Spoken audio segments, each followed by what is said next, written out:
Good evening. Glad you're here tonight. Everybody's talking about one of two things. Nick Saban or the weather next week. One of two things. So, either one's all right to talk about. All right. We'll have an open word of prayer tonight. And Brooks, would you lead us in prayer, please?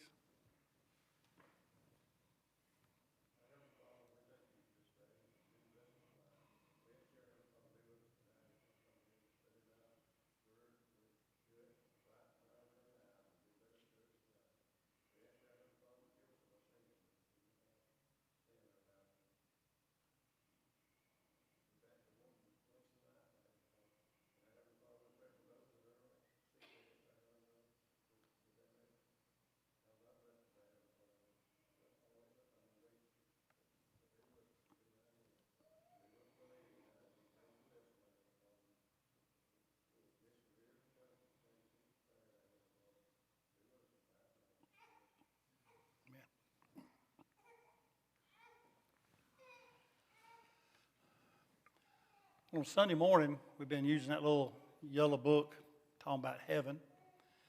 And it had 13 lessons in it. And, of course, we completed that book last Sunday. And somebody asked, well, there's one more chapter that should be discussed in the book of heaven. And that is, do pets go to heaven? You know, let's talk about that. Well, that's a good question because it's we are so close to our pets, more so than anybody else ever in the history of the world, because we love our pets and they're all special to us, and they eat in the house with us, they sleep. In some cases, maybe sleep in the bed with us, and at least in the house when it gets cold weather, and we have them special diets, and we carry them to the vet more often than we go to the doctor, and it's just a lot to do. And pets are very special to individuals. And in most cases, it's dogs or cats. But there are other individuals who have pets that are very special. It may be horses, or it may be chickens. I know somebody had chickens that followed them around everywhere they go. They stop and pet them and pick them up and then go on to something else. And it may be pigs. People have a pet pig. When I was small, I don't know how small, I was in school, I had a pet pig named Pigeon. I raised the pig up from a runt, and I'd ride on the back of that pig everywhere we go. My granddad, I'd ride on that pig. I came in from school one day, went out to see my pig, and the pig was gone. My granddaddy sold the pig.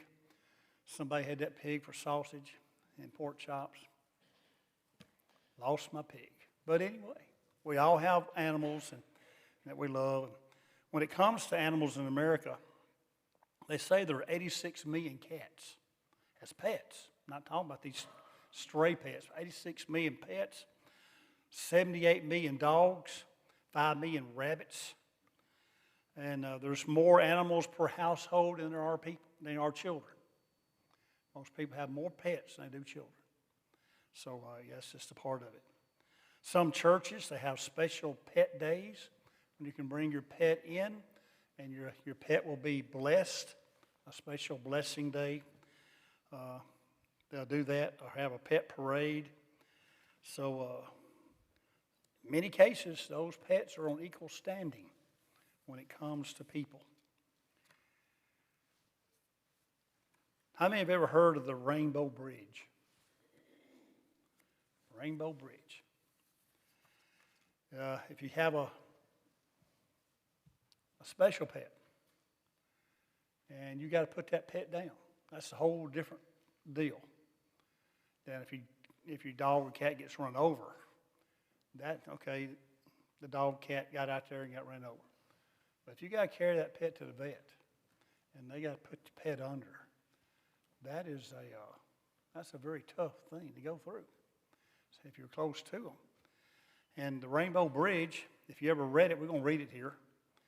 It is a very special little poem, I guess, about animals. But here's how it goes. Just this side of heaven is a place called Rainbow Bridge. When an animal dies that has been especially close to someone here, that pet goes to Rainbow Bridge. There are meadows and hills for all of our special friends so they can run and play together. There's plenty of food, water, and sunshine, and our friends are warm and comfortable. All the animals who have been ill and old are restored to health and vigor. Those who were hurt or maimed are made whole and strong again, just as we remember them in our dreams of days and times gone by. The animals are happy and content, except for one small thing. They each miss someone very special to them who had to be left behind. They all run and play together, but the day comes when one suddenly stops and looks into the distance. His bright eyes are intent. His eager body quivers.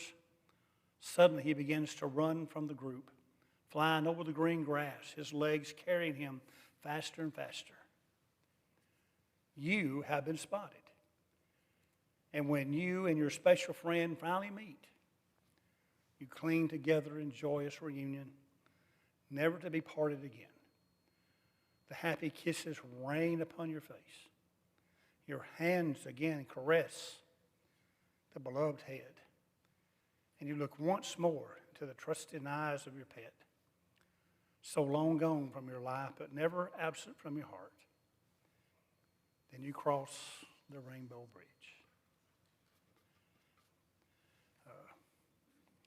Things like that have, we ask the question, kids ask the question, well, is my pet going to heaven? My dog, cat, whatever it may be, is my dog, cat going to heaven? And what does the Bible have to say about it? Well, the Bible does talk about the treatment of animals. They're not just a product. We're to treat them in a godly way, the way God requires us to. Such as in Proverbs 12, verse 10, a righteous man regards the life of his animal, but the tender mercies of the wicked are cruel. So a righteous man, he's not going to mistreat his animal. I say animal, that could be any animal. That could be a dog or a cat, or in biblical times, an oxen, donkey, something along those lines, something like that. So animals, they're to be taken care of. They're to be fed. And in biblical times, they were to be rested. You couldn't just work them and work them and work them. There's a time of rest for an animal, for this. And a righteous man would show mercy to his animals, take care of them. So the Bible does speak of that from the standpoint of taking care of animals. And probably here, the Bible's meaning more or less farm animals, work animals, and not necessarily pets. But we do know in Genesis 1:24 and 25, on the sixth day is when God created all the animals. Then God said, "Let the earth bring forth the living creature according to its kind, cattle and creeping thing and beast of the earth, each according to its kind." And it was so. And God made the beasts of the earth according to its kind, cattle according to its kind, everything that creeps on the earth according to its kind, and God saw that it was good. So God put these animals on the earth for a reason. And it may be to work. Animals, animals at one time had more of a way of working to make the crop and such. Now we have farm equipment to do that. And sure enough, pets. There could be some pets. Now, some people do have strange pets. I see no reason why a person would have a snake for a pet. No reason. But some of those do. But God created them. Created them for our use. Created them for our enjoyment. Created them for our food. All these are out there for that. In Genesis 9 and verse 5,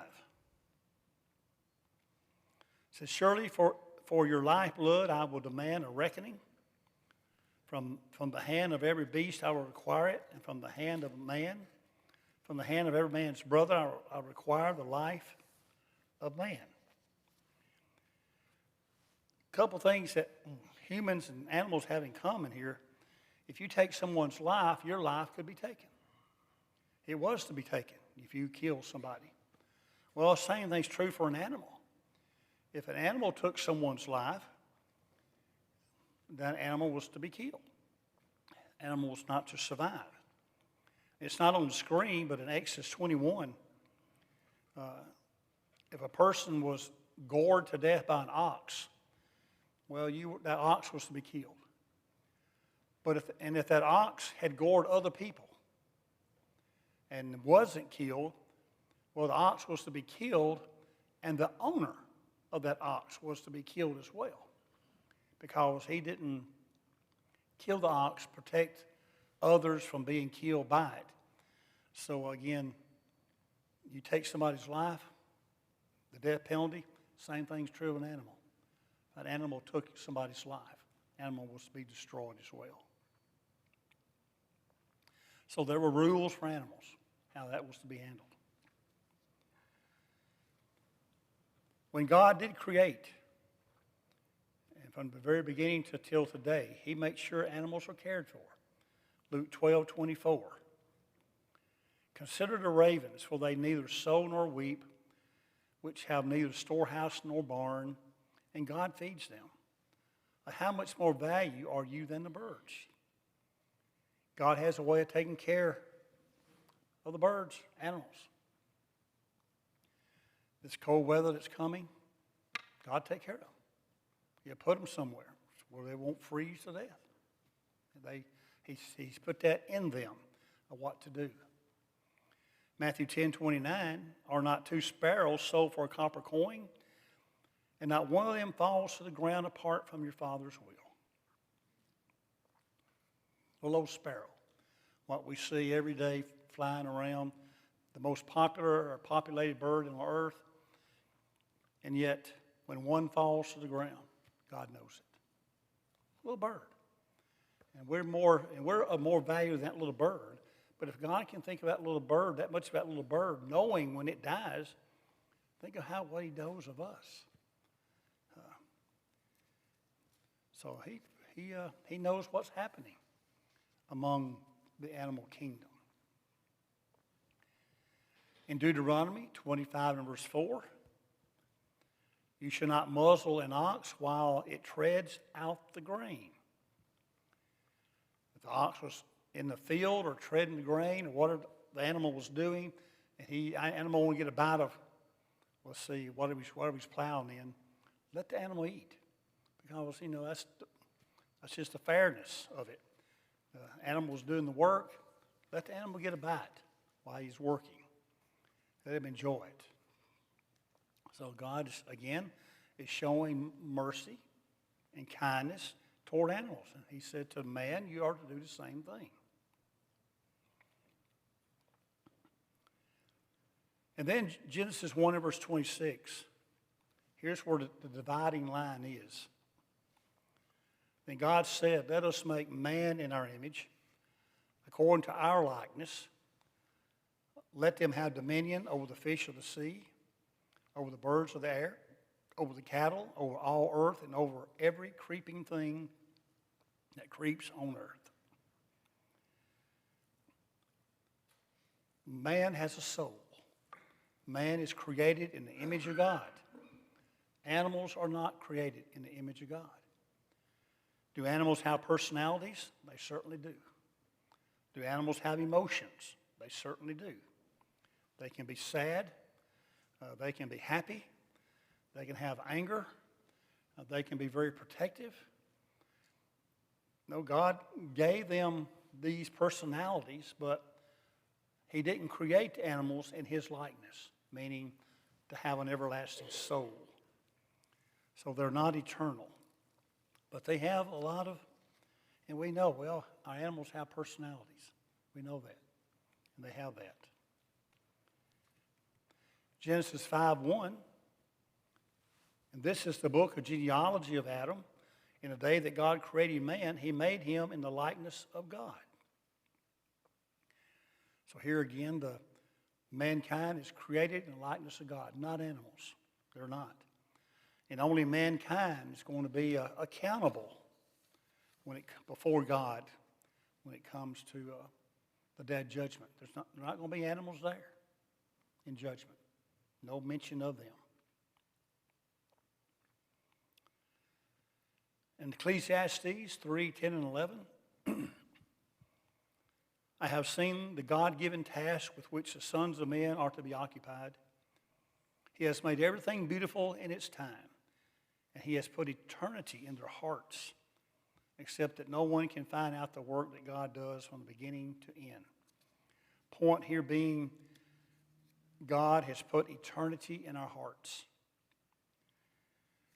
We know that we have a soul. We know that. We know there's life after this. Everybody knows that. Now, some deny it. You have your atheists out there who, no, man has no soul, but he knows it. He knows it. He's just got too much pride and wants to do things his way. But God has put eternity in everybody's heart. It's up to man if he wants to keep it in there or cloud it up or remove it. Man can do that. But God has put it there. And we know he didn't put eternity in the hearts of animals, but in our hearts. Solomon had this to say in Ecclesiastes 3:19 and 20. There is a commonality between humans and animals. For what happens to the sons of men also happens to animals. One thing befalls them, as one dies, so dies the other. Surely they all have one breath. Man has no advantage over animals, for all is vanity. All go to one place. All are of the dust, are from the dust, and return to the dust. Man dies, animal dies. We all die. The body returns to the dust. Human body does, the animal body does as well. There's no difference in that part, in the fleshly part. It's all the same way. And Solomon brings that out. And showing that from a physical standpoint, there's really no difference after they die and we die. What happens to the body? But Solomon goes on in verse 21, Ecclesiastes 3:21. Who knows the spirit of the sons of men, which go upward, and the spirit of the animal, which goes down to the earth?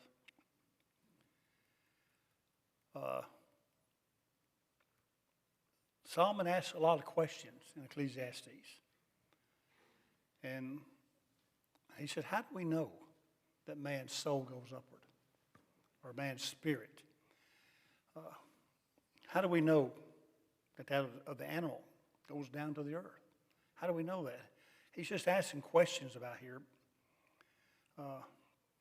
And he comes to the conclusion in Ecclesiastes 12:7, that the dust will return to the earth as it was, and the spirit will return to God who gave it. He's not talking here about, he comes to the conclusion animals don't have souls. What they don't have. If animals do have souls, what about salvation? Are we going to save them? Are you going to baptize them? I did baptize some puppies one time. The little puppies' eyes weren't open. I baptized them. They lived. So did the cat one time. But anyway, does salvation apply to them? Do we teach them? If we teach them, how are we going to communicate? We're going to bark. We're going to meow, whatever the language is. If they're lost, are they going to suffer some kind of punishment if they have a soul?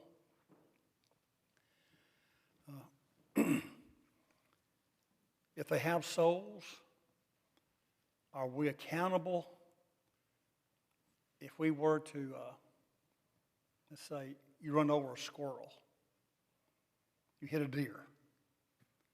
Are we accountable for a hit and run? We're going to be arrested for that.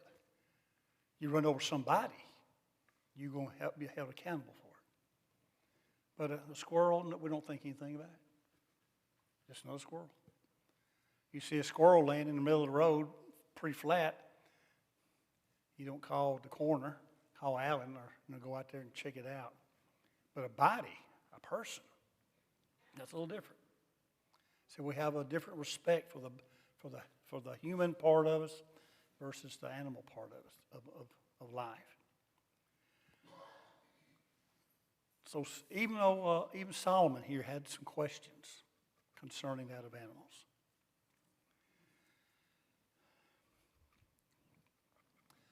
So I heard one person say, if heaven's going to be a place of happiness, he might let me have my dog up there or my cat. And who knows? We don't know what it's going to be like up there, everything. And maybe he will. If that makes us happy, God may do it. Who knows?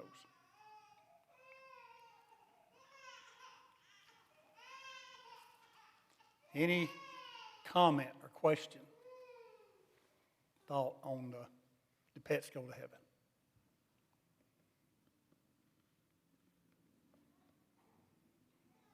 All right, a little bit early. We'll end here and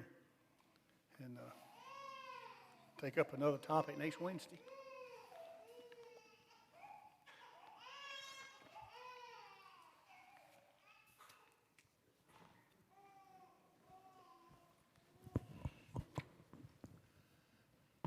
That's Brandon back there cutting up.